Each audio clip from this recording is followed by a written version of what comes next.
Everybody, and welcome to another episode of On the Move with the Caravan football preview with Jim Powers. I'm here with Jim Powers, of course. Jim, how are we doing today? Good. Gosh, last week of the regular season, districts start next week. A lot of implications this week, with these week 9 games, especially after some of the, the games this past weekend. So, there's a lot on the line for a lot of teams as we head into week 9 and find out where everybody's going to be going next week for the first round of districts, who's going to get a bye, who's going to earn that week off. And believe me, it's not as cut and dry as a lot of people may think as we head into week 9. There are still a lot of scenarios that can play out over Friday and Saturday night. Yeah, and it's kind of tough too because you're a football program and you know what your record is, but you have so many different factors, especially when it comes to Michigan's point system, that you could just as easily one week where you're looking like, okay, hey, we're going to be the 2 seed. The next week you could be the 4 seed, even though you won your game. So it's really weird, and everybody's trying to figure out if they're any good at math right now. I know the coaches at St. Pius are trying to see if they understand this formula that Michigan has to see where they fit. So I'm sure that's going on everywhere else. Well, we talked about this a couple of weeks ago. We've been kind of talking about the scenarios and all that kind of stuff, but the thing is, coaches in their offices, they have a big poster board, or they have a whiteboard that has every team in their district, who they played, what those scores were, and they can track everything. So, the coaches are well versed in what needs to happen, different things along those lines, more than just the normal people like this. Like, not a lot of people understand if the number 2 seed beats the number 1 seed in a head-to-head matchup in the regular season, that 2 seed moves automatically up to number 1. Same thing with 3 and 4. If 4 beats 3, that 4 team would jump into the 3 slot. And there's a couple of those scenarios this week that could play out. But, the bottom line is, coaches know exactly what they need to do. And I think Michigan does a really nice job in having the point system listed on their website. I know Lou Mazzacco and Greg Stahl, the 2 guys out at Michigan that pretty much run the show when it comes to football, really do a fantastic job in the communication piece. If coaches have questions, scenarios, they're more than happy to answer all of those types of things. So, coaches are very well aware on what they need to do, and they've been tracking this since week 1. This isn't just like we just started talking about districts a couple of weeks ago. Right. It's a weekly thing for them to see what they need to do, how they need to do it. Yeah, so, it's going to be fun, I think, this week. You're right, though. There's several games, several key matchups, not just the ones we're highlighting, but all over the state that they could play out where, again, you're looking at one, you think you're at this seed, and then next week you could be a move up or down. It just depends on how the games go, and then, again, the math involved. Yeah, without a doubt. Class 6 is a perfect example. CBC, Marquette, and Steckman all sitting at 1, 2, 3. Kirkwood sitting in there as well. You've got some big games, that feature those 4 teams this week. You could see Kirkwood bump up to a 3. You could see Steckman move up to as high as a 2. You could see Marquette jump CBC if CBC would lose. That's just one example of the craziness that can ensue, on Friday and Saturday. And that's why Michigan, once again, they do a great job. They don't put any of the district pairings out until Saturday night. Probably around 7, 8 o'clock, they'll start rolling things out because they want to do the math. They want to make sure that everybody has gotten their points in, gotten their scores in. They can double check the math. They can go through those head-to-heads to see if there's any movement and jumps there. But once again, I think we're way better than what we were when I first moved here, when it was that 14 district. You could be 2 and 8, you'll win 2 district games, and you're going to make the playoffs. And that was ridiculous. We're getting a lot closer. I still love the Illinois playoff scenario. You've at least got to win 5 in order to qualify for the playoffs. Then what they do is they take all those teams, and that's how they classicate everybody out. And they do a really nice job with it over on the Illinois side. But I know Misha getting very much closer, and a lot of different things are going to come into play here over the next week or so. Yeah, I agree. And you mentioned Class 6. That's going to be a really fun district to see how that plays out. But let's go ahead and talk real quick about the state rankings that came out. I mean, of course, it's just rankings, but at the same time, it kind of gives that could be locker room material whenever you start playing some of these district games, because some of these teams are ranked and then they're in the same district. So, Jim, why don't we jump into Class 6? Yeah, I mean, the top two are staying right where they are. I mean, you've got Liberty North and CBC, collision course in the state semifinal if they can make it through their districts, and that would be the rematch from the state title game last year. You've got just an absolute three-ring circus in District 2 with DeSmet, Rockbridge, and those schools, but you're seeing a little bit of that separation. Nixa lost their first game last week, which kind of surprised a lot of people, so they slid down in the rankings. But really, I think everybody's ranked out right now where they should be. I still think Seckman should be in the bottom part of the poll instead of receiving votes. I think, Nick Bear and that crew has done enough. But it's just unfortunate that they're just in a brutal district. I mean, when you look at how that district is. But, I like where everybody's in Class 6. Some big games that are going to shuffle a lot of stuff around this week. So it'll be real interesting to see.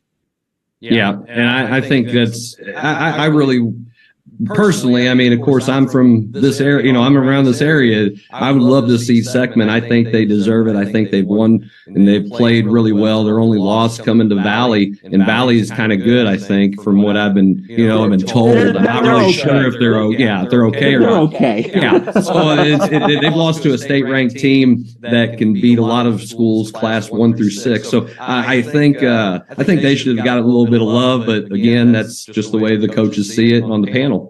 Yeah, without a doubt. And once again, it's a tough panel. I mean, you got guys from all over the state, and, you try and keep up with everything. And, being on that panel for as many years as I was, I know the work that is involved with it. So, I think Seckman should be there. But it's good to see that a couple of the Kansas City teams are sliding in the mix. Because remember, the first 3 weeks of the year, it was just 10 teams getting votes. That was it. There was nobody else receiving votes. Yeah. At least now there's recognition for some of these other teams in 6. 100% agree. And then we go to Class 5, and we talked last week. It wasn't one of our matchups, obviously, because they're not from the area. But that Camdenton and Lebanon game was pretty epic. Did not disappoint anybody in the state. And once again, that was one of those games district-wise that we kind of talked about, and hosting and all of that.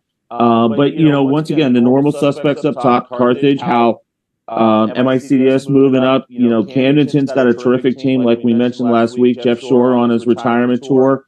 They want to get to Furrow Field in that title game, but they're going to have to go through Carthage. Hal and MICDS, there's some different scenarios on where they would kind of match up later on in the tournament, but you look at down at the bottom, you got Eureka still hanging in there, and I think they are going to be a scary out for a lot of people. Yeah, I think so too. That district is tough. That district is what they're in with Lafayette, so it's going to be interesting to see. But once again, I think everybody in 5 is where they need to be. Yeah, and there's not a lot of movement. I mean, obviously with Lebanon getting beat by Camdenton, that only moved a couple spots, and then you see Pius falling out, but Fort Osage, obviously with a pretty solid season, they're right there now in the mix. And I think everybody's about where they need to be. I agree with that. I think MICDS is going to be a tough out personally for anybody that has to play them, and it's gonna come down to about maybe 3, 4, 5 teams tops. If they can battle through, it's going to be an epic semifinal matchup. Yeah, in Fort Osage, you got to remember they made the state semifinal last year and lost to Holt, and you've got a whole team that's sneaking in there. I mean, once again, I've said it all year, and I will say it the rest of the year until we get out to Furrow Field the first weekend in December. You win Class 5, you're the best team in the state of Missouri, bar none. Yeah, that's the type of classification that it is this year. It is that tough. It's that loaded. And, you got a Jackson team that's 5-3. You got to watch out for them because they're going to be a scary out. Even though, Hope beat them, Howes beat them. and they lose that game over at Edwardsville, against Edwardsville, excuse me, but they're still going to be a tough out. And, we're not a lot of people are even talking about Brett Eckley and the Indians right now. But you got to keep your eye on the boot heel, because you don't know what they're going to do, whether, and they're a team that can sneak out of there. And what a quarterfinal it could be between Jackson and MICDS. You've got that possibility that could take place in 5. Sure. All right. And what do you think about Class 4? I mean, again, talk about just some great teams and great programs right here. Yeah, and I was hoping St. Mary's wasn't going to fall from 1, but they did. I mean, the team that they lost to down in Louisville, Kentucky, Trinity, is a powerhouse. I mean, they are loaded year in and year out, and they took a loss. But them only slipping down to 2, I can live with that. And you look at that number 1 team, they're good. They're good year in and year out. But then you start looking down at the bottom. You got a Rockwood Summit team that's going to make some noise. And boy, what a district that's going to be between St. Mary's and Summit. And depending upon what happens this weekend, St. Mary's has a tough match, and Summit's got a tough match. But if Summit wins, Summit could actually steal the 1 seed and get the bye and host through districts. That means St. Mary's would have to come over to Fenton to play Summit. So once again, a classification, a lot of ramifications, when it comes down to it, some great teams. But, once again, there's going to be a lot on the line this week, especially in some of those Class 4 districts. Yeah, and that's what's going to be kind of fun to see how, again, like we've mentioned several times, and we've talked about it throughout the weeks, it's going to be fun to see how all this shakes out. And then we're going to have some really good scenarios that are going to play out this week. Then we're all going to find out how it falls on come Saturday night. Yeah, without a doubt. And Hillsborough only bumping down 1 or 2 after their loss to Cardinal Ritter. And that's not a loss that you should cry about. I mean, they did it. Romaine only played on the defensive side, didn't carry the ball offensively, but they still got almost 250 yards rushing. Yeah. I mean, that's how good Hillsborough is. 3 turnovers, 2 of them in the red zone. That's what cost them the game. But there's still a team that you better watch out for in Class 4, because it's just the type of football that they play. And if they can get that cast off Romaine's hand and get him back offensively, wow. Once again, another tough out in Class 4. 100% agree. He is a dynamic player, and it's unfortunate that because I would love to see them at full strength play Ritter and how that game would have went. But for what they did, despite that, it's just one of those games they can build on, and I'm sure Coach Zaharsky over there is doing that, and they're looking forward to how things are going to shake out in their district. All right, so let's look at Class 3, and as we spoke a little bit about Ritter. They're okay. They're solidifying themselves right now as the favorite in Class 3. But once again, there's some other teams that you better keep an eye on. Not a whole lot of movement in 3 this past week. Lutheran North losing to Lutheran St. Charles in a great ball game, 20-18. They slip a little bit, but then you still got those possible matchups that you're going to see throughout the state and all that. But I'm telling you, Class 3 is really good as well. But I think Ritter right now, they're the cream of the crop in 3. The way that they've just handled their business all year long. And I'm really glad to see they bounced back after that debacle a couple years ago, where they, were forced to pull out of the playoffs because of an ineligible player and that kind of stuff. And that could demoralize the program. And for them, what Coach Bain's done in bringing them back and getting them back to where they need to be, he's done a terrific job. And Ritter, like I said, I think if you've got a bet right now, they're the odds on to win Class 3. Yeah, and it's nice to see a little love finally from the panel going to Valley Catholic too. Yeah, they needed to move up to 2. I mean, it needed to happen. But once again, Valley is going to have a tough go. I mean, you look at their district. They got Park Hill Central in that district. They beat them earlier this year in a great game. We'll see another rematch there. And then you've got to look at where they're going to end up bracket-wise and all that kind of stuff. So, like we've mentioned, I think, they've done a great job. They got through the growing pains of last year. Now they know what they can do, and they're not scared anymore. even though they weren't scared. But still, when you move from 1 to 3, that's a big jump. That's a big jump, number one. And then the way you top load your schedule, playing a Class 6 segment, playing some Class 4-5 teams, with a team that realistically should be a Class 1 team still. Yes. Despite the championship factor and all that kind of stuff. But yeah, Valley is going to be an extremely tough out. And, I know they want to make it back to Faurot Field and try and go toe to toe once again with state championships with Webb City like they've done for years. And, it's going to be interesting to see how everything shakes out, where they're going to get placed in the bracket. Yeah, and it's good that they've had success now after like you said, getting over that kind of that surprise. You're in Class 3 with the championship factor, but the fact that they were independent last year and they were used to playing maybe not, I don't want to say a poor conference schedule in the I-55, but there you can't compare those teams, those conference schools, to now even the conference teams that they're playing on a consistent basis and their non-conference schedule. And I think Judd's done a great job of taking care of business there and putting his team in a great position to win and have a chance to push deep into the playoffs. And once again, Judd doesn't get the credit he deserves. And I've said this for years. He's a Hall of Fame coach. Once he decides to officially retire and hang it up, I know he's tried once and, they got him back. But he's a Hall of Fame coach. And the way he runs that program, that's a program. That is how young coaches, they should be talking to him. They should be talking to Joe Bacon, John Roderick down at Webb City, Harrisonville, those types of schools, because that's how you run a program. Yeah, and it's going to be hard for anybody to ever do the same stuff that he's done, because he's done such a fantastic. That's why they keep bringing him back. So we could go on about the rankings all day, Jim. We got to get to some of these matchups.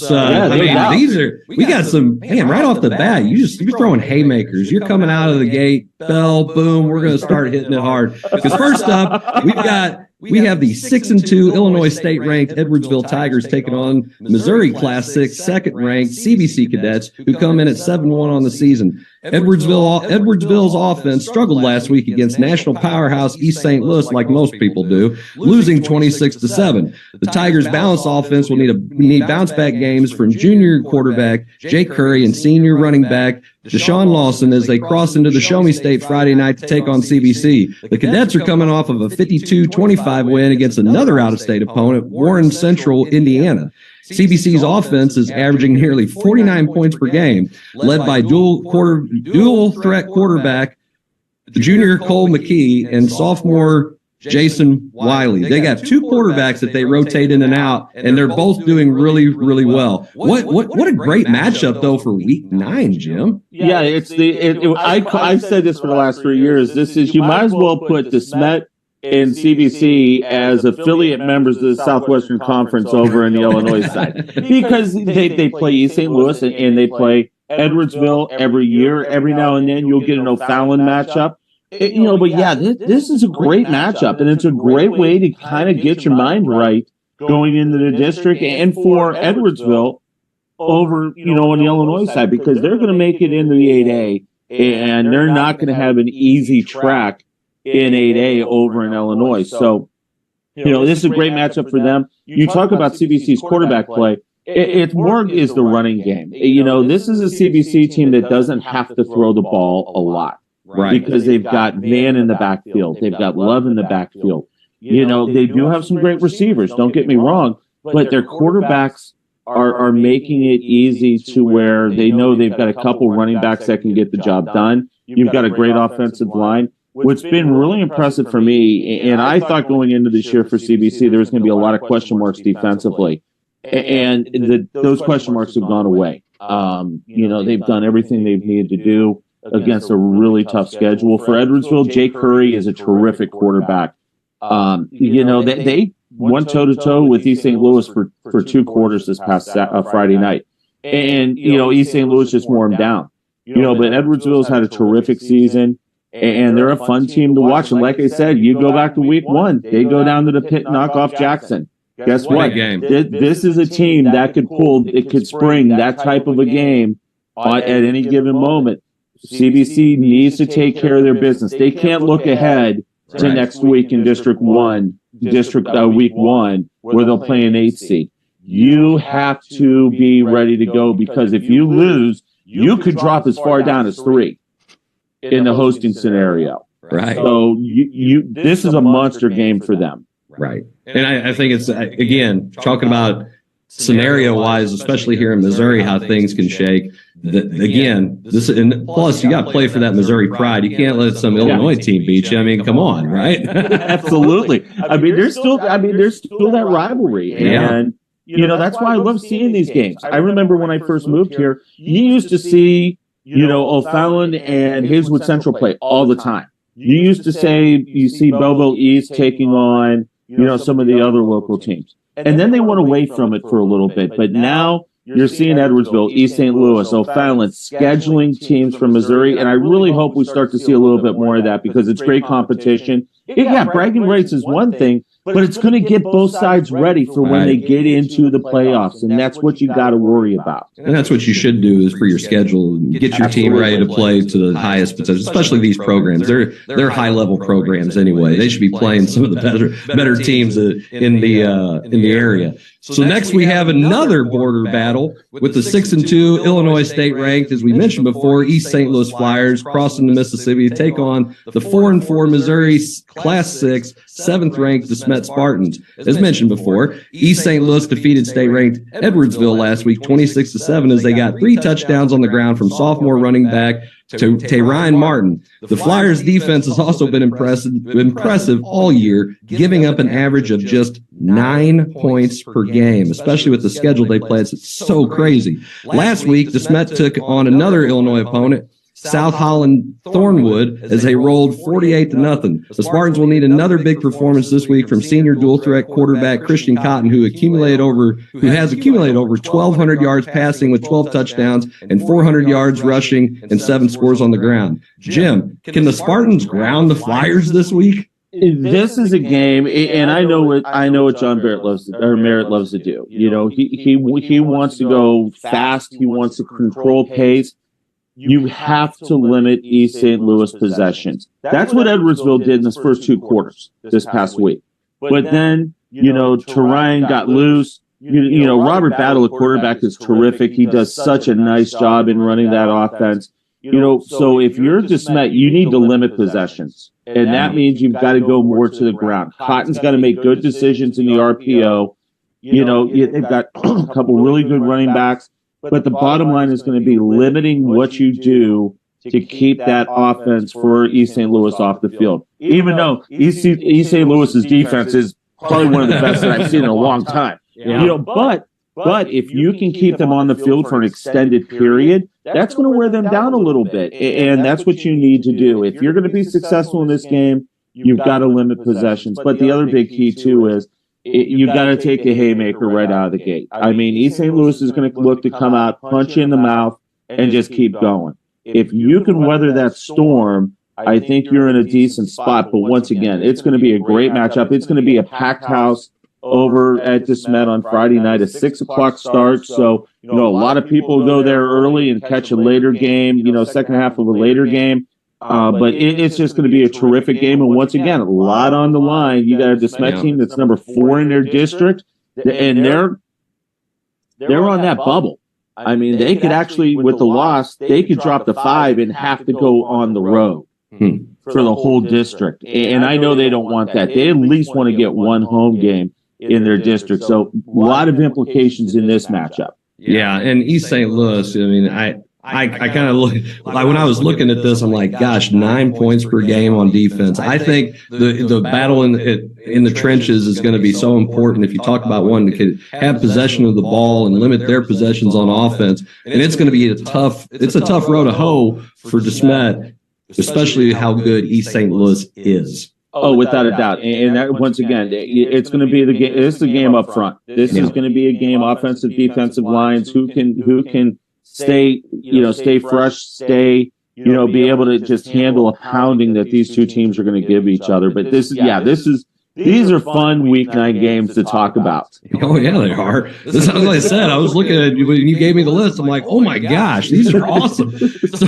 let's jump into our next matchup, which features the 6-2 Class 4, now second-ranked St. Mary's Dragons, taking on the 5-3 Class 3, fifth-ranked Lutheran North Crusaders. St. Mary's dropped from the top ranking in Class 4 after a 34-13 loss to Louisville Trinity out of Kentucky, as you mentioned before. Despite the loss, Dragons senior running back Jamal Roberts still had a solid game with 113 yards rushing and 2 scores. They will look for him to continue to carry the load against a tough Lou North team this week. The Crusaders are also coming off of a loss last week, dropping a close battle with Class 3 fourth-ranked Lutheran St. Charles 20-18. Lutheran North will need to get the passing game back on track this week after only tallying 36 yards passing from sophomore quarterback Dakari Hollis if they hope to take down the Dragons. Jim, what's your thoughts on this epic one? Once again, another Week 9, a lot on the line for both of these teams. I mean, no, this is just a great matchup. And both teams coming off of very, losses last week.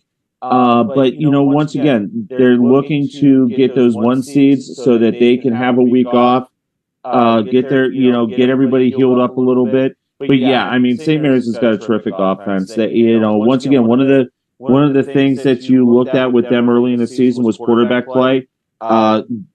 They've gotten solid quarterback play all year long. They got 2 great wide receivers. Great defense, great offensive line. I really like the back end of their defense, too, in their secondary. When you talk about Lutheran North, you talk about, Bobby Nixon, who's just been terrific. He had a breakout game a couple weeks ago. And, if he can get loose, it'll be an interesting matchup. But once again, 2 teams that don't like each other. A lot of history between these 2 teams. And, for Lutheran North or St. Mary's, you want to win this game to go into districts riding a high note. And once again, for St. Mary's, if you lose and Summit wins, Summit could jump you, and now you're going to have to play Summit at Summit in a district final if everything shakes out. Plus, Summit gets the bye. St. Mary's has to play next week. So, once again, a lot of implications. Same thing on the Lutheran North side. That they could bump up, or they could get bumped down. So that, once again, a lot of district implications with this matchup. Yeah, and that's going to be kind of the theme, I think, all the way through. But I think this is one of those. I mean, you said it a while ago. I mean, talk about just like some rivalry games in the past. This is just continues on with a couple of really, really good programs, and I think this is going to be one of those games too, where it's going to be a slugfest. When's the last time you've seen this many great games in Week 9? It's been a minute. It's been a while. It's been a while. I mean, but once again, I love the scheduling philosophies. I've always talked about it. You've got great scheduling philosophies right now. Coaches, they get it, and they know that they've got to play these types of games to get ready for what's going to be ahead of you for the next 6 weeks. And that's, knockdown, drag out football. You're playing the best. So why not play some of the best to get you ready for district play? 100% agree. So our next game features 2 teams having great seasons as the 7-1 Crystal City Hornets travel a couple miles up Highway 61 to take on the 5-3 Herculaneum Blackcats. Crystal City took the win last week with a 13-0 forfeit from Missouri Military Academy. The Hornets have been ground and pound all year with 3 backs at or over 500 yards rushing on the season, led by senior running back Cannon Bolton, who leads the team with 10 touchdowns on the year. Herculaneum is coming off of a tough 22-20 loss to Perryville last week. Despite the loss, senior running back Lucas Barr amassed 178 total yards and picked up another touchdown. You can throw the records out when these 2 conference components meet up, Jim. So what's your take on this game? Yeah, and you look at the year that Herky's had. They got out of the gate fast and have lost a couple games, very, very close games. Deering's been terrific all year long. He's one of the top quarterbacks in the metro area. But once again, seeing Crystal making the comeback and, because they've had some lean years over the last bunch of years. So seeing them getting back to where they were maybe 10 years ago with some of those epic battles with Maplewood, Richmond Heights that we used to see in the playoffs, it's really good. And it's good for football in Jefferson County when you've got a Crystal City team that's as good as they are. And yes, they ground and pound. It's not a lot of flash. It's not a lot of dash. It is we're going to line up, we're going to go head to head, we're going to punch you in the mouth, and we're going to try and get to the next level. And that's where Herc's got to be ready to go. But once again, I love what Herculaneum's doing offensively, between Deering, between Moore, between, all those kids. You've got Maloney, and, defensively. This is going to be a great matchup. Backyard rivals, schools are, 3 miles away from each other, Just basically. about. Yeah, I mean, so this is just a great rivalry game to finish up the regular season. And once again, especially for Herculaneum, you win, you can maybe sneak into the 2 slot, and you solidify playing at home. If you lose, you may slip down to 4 and still be able to get a home game. So it's going to be really interesting to see how that all shakes out. I think, and it's the same way for Crystal City in their district with Brentwood, St. Pius. And all 3 of these teams are really trying to jockey for position, and these games have a lot of importance just on that district as well. So it's going to be fun to see how these 2 teams normally would be conference rivals, not conference rivals at the moment, but still rivals, playing against each other. And I think it's going to come down to a war in the trenches. Herculaneum's got a great defense as well. Crystal City's defense has been playing well, but they also could try to control the ball and control the line of scrimmage. So Herculaneum's going to have their hands full with that, and if they can stop that rushing attack and force them to throw the ball, which is not what they want to do, I think Herculaneum has a good shot at winning the game, especially with their offense and how they can score. Yeah, it would be great to see Herky finish the year 6-3. We haven't seen that in a few years, and for them to possibly slide into a 2 seed in that district, that would be tremendous for for the program in general. Same thing with Crystal. They're in a tough district, and they know that they've got to come out firing. They've got to get a W because, they're in that mix for that 1, 2, 3 seed. And once again, it's very important to be able to host week 1 and especially get a higher seed, because then you can host to the semifinal, and then if you get the 1, you get to host all the way through. But if you get the 2, you got to travel in that last week with districts. Yeah, 100%. Well, speaking of I-55 conference games, we got one right here. It's their next game our next game features the 3-5 Perryville Pirates as they travel north to take on the 6-2 St. Pius X Lancers. Go Lancers! As mentioned before, Perryville got a big win last week against Herculaneum, 22-20, as the defense stepped up against the solid Black Cat offense. The Pirates will need a repeat performance this week against St. Pius X. The Lancers picked up the win last week against Bayless, 42-6. Using big senior performances from running back Austin McGuckin, who rushed for 147 yards and 3 scores, and running back Dabrian Moss, who picked up 87 yards rushing and 56 yards receiving. This is a big game for both teams, as we mentioned before, when it comes down to district seeding, Jim. Yeah, without a doubt. And I, once again, Pius doing it without their quarterback. Hopefully they'll be able to get him back maybe this week, but definitely maybe next week. But McLaughlin, that was a breakout game for him. I saw him play when they played up at the Berg, was really impressed with him. So they need him to step up. But the biggest part of that is their offensive line did a great job last week. And that's what they need to continue to do, is playing solid up front. And once again, I know that's what Dan Oliver has been preaching all week long, because this is going to be important against a Perryville team. Don't let their record deceive you. They're a pretty good ball club. And this is a trap game for Pius. We talked about one of the trap games last week, but this is definitely a trap game. If you're Pius, you have to just handle your business, because you know what's in front of you, hosting next week and a possible 1 seed. You've got to take care of your business. With a backup quarterback in the game, and now they've really relied on the running game as far as controlling the ball and controlling possession. Yes, it's going to be one in the trenches, but then on the flip side, it's going to be Perryville. I saw them at the Jamboree when they came down here to Pius and played, and they have some talent there. They had some big players, so they got some guys on the line who can move some people. And it seems like they're kind of starting to maybe put some things together. I know they took a tough loss 2 weeks ago against New Madrid County Central. It was a big loss, but at the same time, this is a team that if they really click, they could be dangerous. And I agree 100%. It's a trap game, and it's going to come down to who wins the line of scrimmage and controls the ball. Without a doubt. And once again, another great Week 9 matchup. And a lot on the line for both of these two clubs, and that's what you love to see. And once again, I go back to just the scheduling philosophies. Just got to love what they're doing. 100% agree. Our final matchup features the 4-4 Festus Tigers traveling to Jackson to take on the 5-3 Indians. Festus got back to 500 by winning their last 2 games, including a 41-20 win over Farmington last week. In those last 2 games, the Tigers' offense has been clicking as they've been averaging 48 points per game in those 2 contests. Their opponent this week is no slouch, though. Jackson had their 5-game winning streak snapped last week with a 34-21 loss to Class 5 4th-ranked Holt, who we spoke about earlier and how good they really are.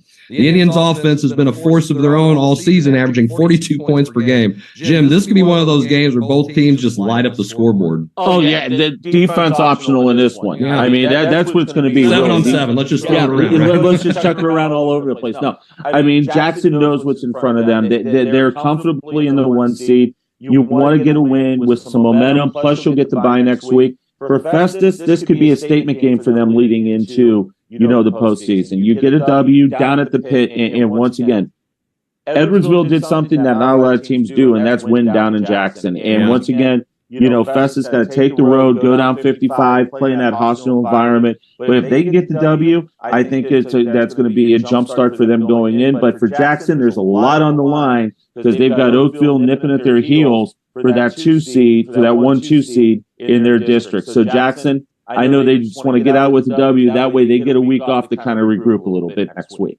Yeah, and they're very fortunate because Festus is kind of having one of those kind of up and down seasons. It's not overly consistent. The offense is doing a lot better than the defensive side is for the Tigers. But if Jackson can come through here, they can definitely set themselves up, especially the fact they've won 6 of their last 7 games after starting 0-2. So it is a big game for both teams, obviously, district seedings and standings applying, but this could be just a flat-out shootout.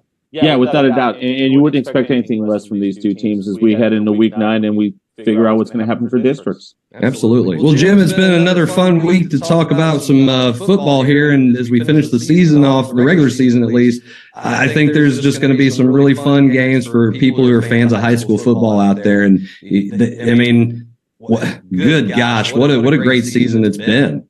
Yeah, without a doubt. It's been one of the best seasons that I've had the privilege of covering since I moved here. And just so many great teams, so many great kids, performances. This is what it's all about. This is the fun stuff, so to say. Now, let's really get into the fun stuff next week. And we're going to take everybody through every week from here on to the state championships. And I just, I'll be calling I believe this is the 11th Class 6 state championship that I've called now for Misha, and I'm excited about that. And it's just going to be so much fun to watch these kids and to get everybody on the road out to Faroe Field. The first couple weeks, the last weekend of Thanksgiving of November, and then the first weekend of December. Yeah, and just again, some games. If you're a fan, get out and watch some games this week. There's going to be some really good ones. And if you don't have time to do that, but you want to keep up with some things, you can check out scoopswithdannymac.com. Always great content. Jim, you and the other guys on there are always putting out some stuff. What, you got anything new for us? I ask you that all the time. I know it's always new. It's always new. Always new. No, student athlete of the week that we had yesterday, a great soccer player from Ladue, and I know you love soccer, so and you must be talking to somebody else. But where's Kevin at?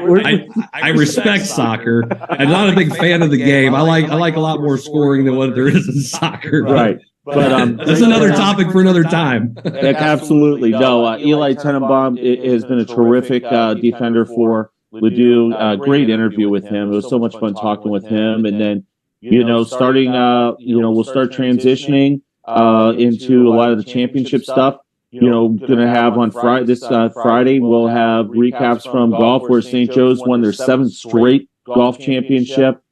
Visitation lost the Class 3 championship by 2 strokes. I mean, some great stuff on the girls' golf side. We got softball sectionals and quarters happening this week, and volleyball district starting. So, there's so much that we'll have on Scoops over the next week as the road to the state championships is in full effect right now. Yeah, and it's just going to be a fun finish to a fall season, and just parlay right over into my favorite time of the year, Winner. Basketball. For his basketball time. Basketball time. Let's go. That's what we're all about. Basketball time. Absolutely. Well, Jim, it's been another fun week. I'll catch you next week. Thank you to everybody who's been a part of this. And Jim, I'm telling you, people just need to get out and watch some games this week and to see all these great matchups. They really do. Without a doubt. Go support these kids. They've been working hard all year. And they deserve the credit. They deserve the celebration. I know we've had a lot of senior nights over the last bunch of weeks, and we're going to see a great graduating class from all the schools this year. So get out to celebrate these kids. They deserve it. They've worked hard. They don't get the pub that they deserve. That's why we do this. That's why the Coaches Box, we talk a lot about high school stuff, on that show, and that's why we hope to continue this throughout the basketball season and through the spring, because there's just so many great kids to celebrate in teams, and it's going to be a lot of fun to follow. Yeah, absolutely. And that's the thing. We just want to highlight high school sports and the athletes. And as you mentioned, we have a great senior class that you go out there and watch them in person. So that way, when you're seeing them playing on Saturday mornings on ESPN or ABC, some of these guys are going to be playing for some big time schools. And you can just say, hey, I saw that kid play in high school. That's the cool thing that with me covering, high school sports for as many years as I have is, seeing these kids, watching a Bradley Beal and a Tatum, an Adrian Claiborne, some of those guys that I had a chance to cover, that I had a chance to see play high school ball. That's what makes my job really cool. And that's why I love doing what I do, because I get the opportunity to say to my friends back home in Ohio, I covered that guy. Or I had a chance to watch that guy play in high school. And that makes it so much fun. And it's really, really rewarding to see all that stuff. Sure. And then that's when you're especially when you're a fan of the sport and the game and just have so much respect for the work that these kids put in. And you just want, that's what we want to do. We want to highlight that in that way, that you give them a little spotlight here in those programs as well. So with that, without a doubt, and I want to thank Dan McLaughlin for, not only giving me the opportunity, but just the platform to put free content out there. And, that's what we wanted to do. And, it's going to be hard to believe, coming up in early January, it'll be our 1 year anniversary of, me working with Danny and scoopswithdannymac.com and all that. It's just been so much fun. And, once again, it's free content. Every day there's stuff up, and that's the cool thing about it. Yeah, absolutely. Well, Jim, thanks again for doing this, and we'll see you next week. Thank you guys all for tuning in for another episode of On the Move with the Caravan Football Preview. Everybody have a great week. Get out and watch some games. Tune in for new episodes of the Coaches Box each week on our Facebook page, YouTube channel, or the Streamline Sports app. And you can also listen to our show on Apple Podcasts, Google, and Spotify. This episode of On the Move with the Caravan Football Preview with Jim Powers is brought to you by Scoops with Danny Mac and Off the Rails Media. Life's more fun when you're off the rails.